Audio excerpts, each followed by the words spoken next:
Salah will protect you and protect me from the terrible, disastrous qualities I have inside of myself. It'll save me from myself. Other places in the Qur'an, Allah describes وَمَن يُوقَ شُحَّ نَفْسِهِ فَأُولَٰئِكَ هُمُ الْمُفْلِحُونَ. Whoever was saved, protected from the greed of their own selves. Meaning, forget me being saved from the devil or me being saved from the enemy. Allah is also interested in me being saved from who? Myself. I gotta save myself from myself.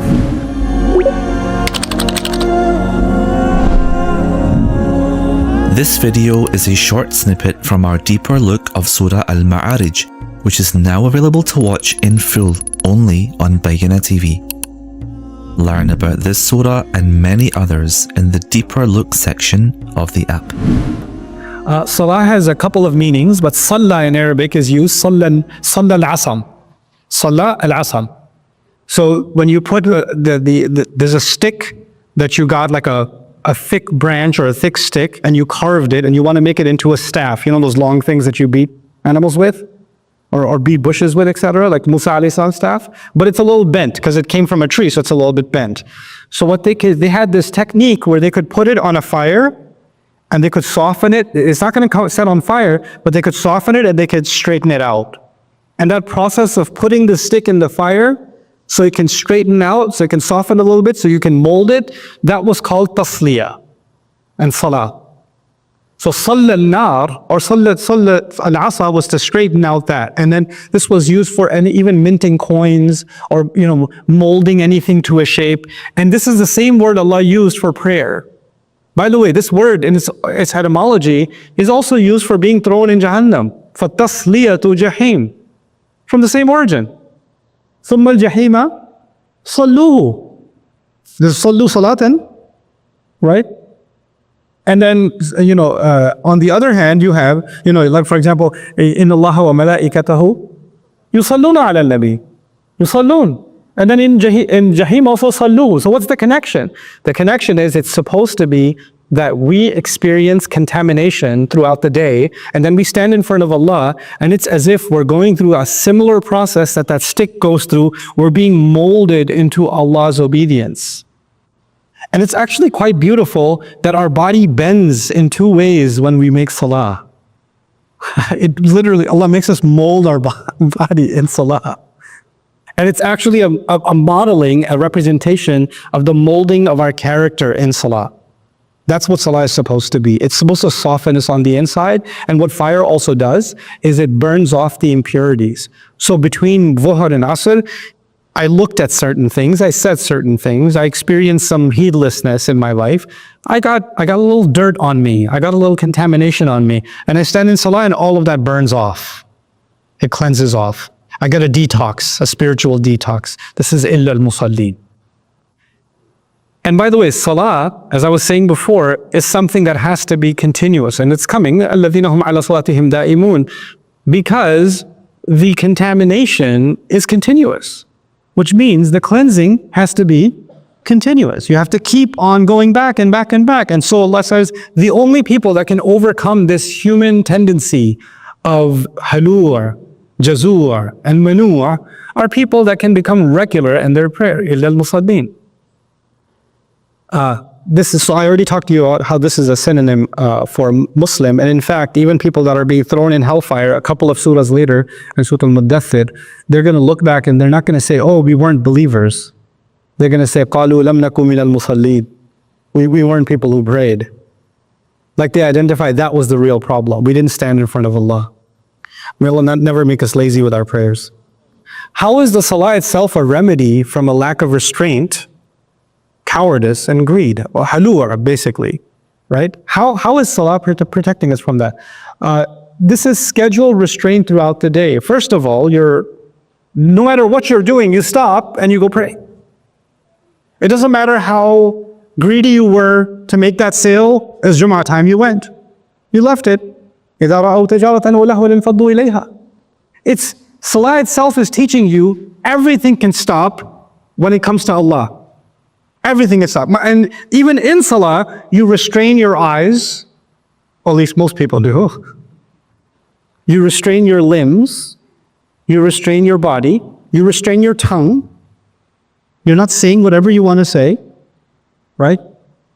And so it's teaching you to control yourself, control your time, control your body, mold it.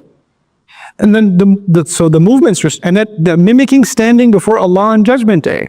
This is important because when we stand in Salah, we're having a conversation with Allah, and Allah is having a conversation with us. Because the word of Allah is Allah speaking to us. And our dua is us speaking to Allah, which is what's happening in the Fatiha. The first part of the Fatiha, Allah is speaking to us, and the last part of the Fatiha, we are speaking to Allah, which is exactly what's going to happen on Judgment Day. On Judgment Day, Allah will speak to the believer, and the believer will speak to Allah. Rabbana atmim lana nurana waghfir lana.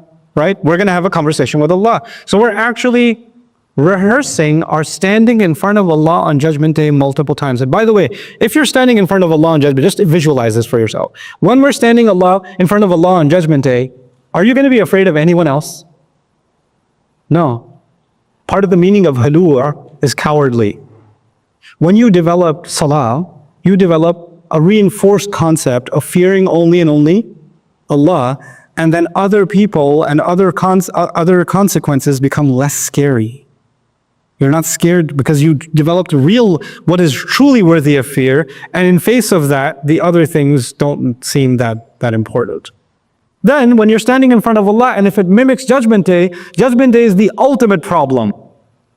And that's why, when you experience any shar in this life, you're not falling apart. Because you have a broader perspective. Every time you stand in Salah, your horizon expands. Some people want to listen to motivational speeches and inspirational quotes, and they follow Instagram pages and TikTok pages for inspiration and wise quotes, and they're still not inspired. They watch a lot of that inspirational stuff.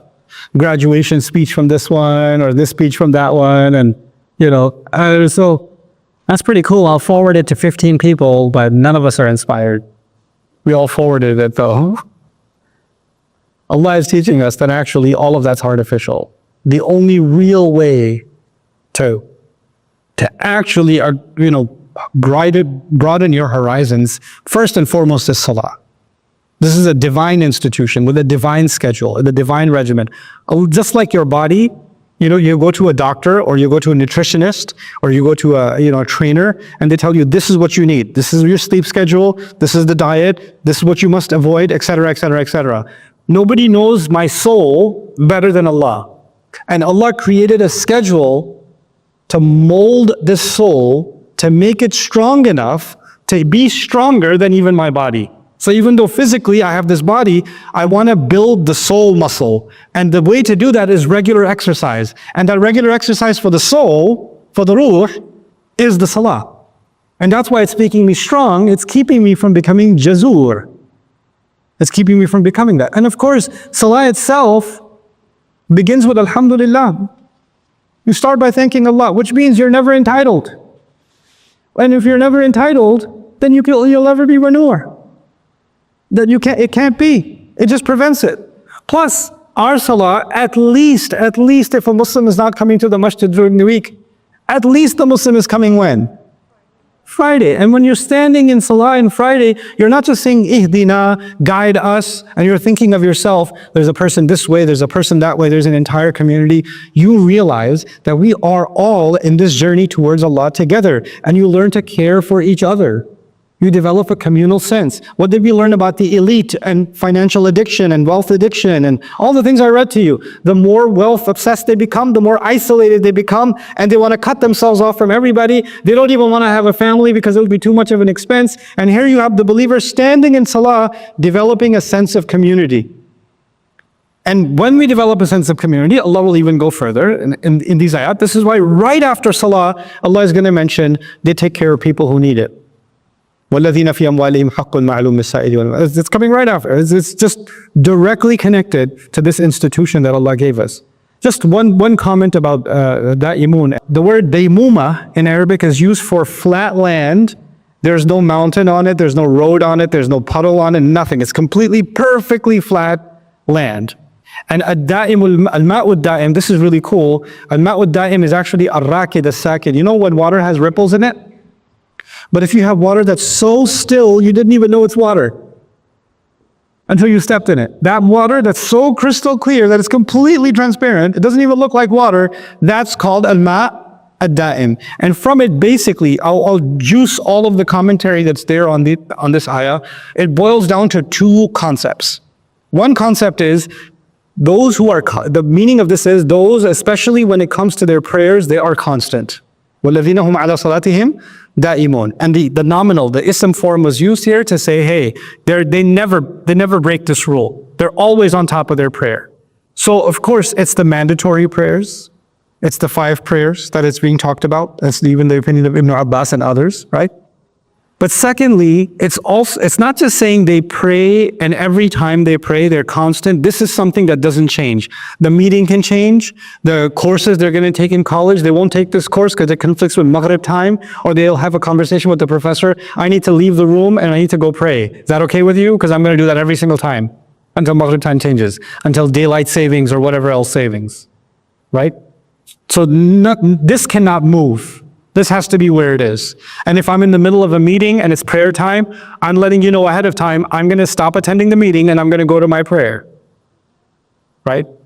So there's this, they're constant in their prayer. But the other meaning of da'im is also they're still in their prayer, like the water. They're calm in their prayer. They're not disturbed in their prayer. They're relaxed in their prayer. They're motionless in their prayer. They're not standing in prayer.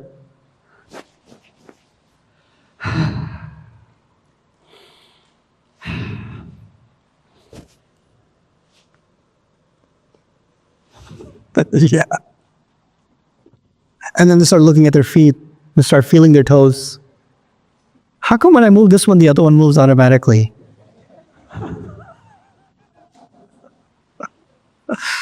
You know? Oh. They're not having this entire experience when they find calmness and stillness in the prayer. Like the world stops when they're in the prayer.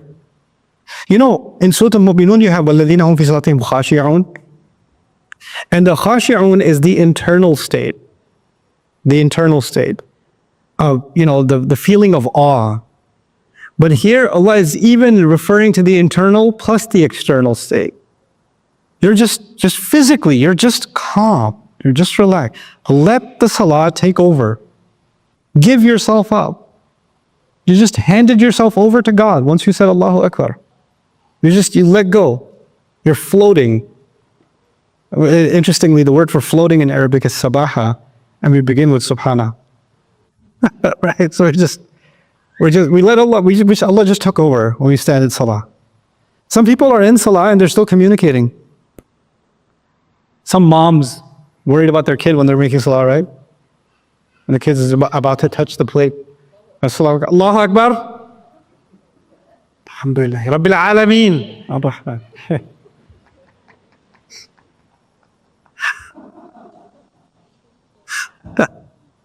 It doesn't sound very Rahman Rahim when you say it like that. But this is the first thing Allah says. Look, by the way, you know, it's such a cool thing to say, especially after Allah described human beings can get very agitated and jittery and disturbed, jazur. And Allah says, and in their salah they are what? Just still and calm and constant and stable. And when you can do that, you know what that does? It starts having an impact on your personality. It starts having an impact on how you deal with things outside. It's as if you're standing in front of Allah in salah, but you do that as regularly as possible. And what happens? You're also psychologically standing in front of Allah outside of salah. That's how Allah will describe salah. That's how Allah will describe salah. Allah will describe salah as, look, you have something inside you that is enough to destroy you morally in this life and definitely in punishment of the hellfire in the next life. It's that bad. That's the poison is already inside you. And the only thing that keeps that poison suppressed is what? Salah. But just like that medicine, you can't take that one time and say, I took it last year. So, or I take it every Ramadan. Like if my dad said I take my medicine every Ramadan, right? Or whenever I have time, I take it. Well, you're playing with, and medicine doesn't work that way. If you don't follow a certain schedule, you notice any medication you take, it has like, okay, take it at this many hours or this many hours and this much dosage, right? So it has to be at certain intervals. And if you don't follow the regimen, you're not going to get the results you need. And the results in this set of ayat is, it will protect you from yourself. Salah will protect you and protect me from the terrible, disastrous qualities I have inside of myself. It'll save me from myself. Other places in the Qur'an, Allah describes only yuqa shuhha nafsihi فَأُولَٰئِكَ هُمُ الْمُفْلِحُونَ. Whoever was saved, protected from the greed of their own selves. Meaning, forget me being saved from the devil or me being saved from the enemy. Allah is also interested in me being saved from who? Myself. I gotta save myself from myself. We don't have in Islam this idea that somehow we reached a certain stage in our life, in our connection to Allah, that now we are cleansed, we no longer have spiritual issues. We no longer have moral problems. We graduated, we reached a certain maqam, and now we're pure. You know, in Catholicism, you can have the Pope who's pure, right? Or you can have saints that are pure. Once they got there, they graduated from the rest of our, even the shaitan comes to them and says, oh, you graduated, darn it. So shaitan leaves you alone. We don't have that concept. We don't have a concept that you worship Allah. I went to Hajj, I came back, now the angels are like, oh man. And the shayateen are like, I'm trying to get there, but there's an iron dome.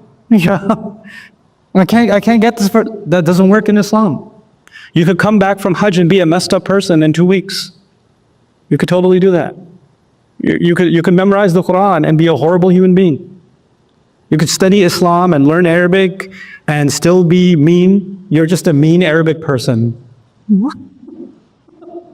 Like knowledge and worship and good deeds. And the most pivotal, the most powerful of all of our good deeds is actually prayer.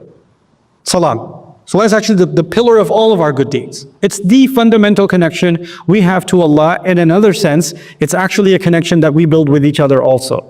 Right? So that's highlighted. Because we make salah individually and we also make salah collectively. And we make salah collectively, we stand in one row. So we remind each other that we're all in the same boat. And we all have to worship Allah together. And we all, and once you finish making salah, there are things in the Qur'an, there are statements in the Qur'an about recognizing the difficulty on someone's face, right? So when the congregation gets together, they pray together, they see someone in distress, they're not putting a poster up, please give me $5 for lunch, like a homeless person does on the street. تَعْرِفُهُمْ بِسِيمَاهُمْ. You're going to recognize them by their faces. So our fundamental relationship with each other and with Allah is actually instituted through salah. There's no surprise, that's why we see وَأَقِيمُوا الصَّلَاةَ Atu zakah. If you're really doing iqamatul salah, you would know who needs zakah. Because if you're coming for Salatul Jum'ah, for example, and everybody's together, and you see this lady who's taking care of her kids, and you're about to leave for Jum'ah, and she's walking in the heat with her kids home, and you're like, you don't have a car? Do you need a ride? And you find out the husband died, you find out something happened with the family, you find out, they hit bankruptcy or whatever else. They weren't going to advertise, and they're not going to be on some humanitarian need website. They're not going to start a GoFundMe page.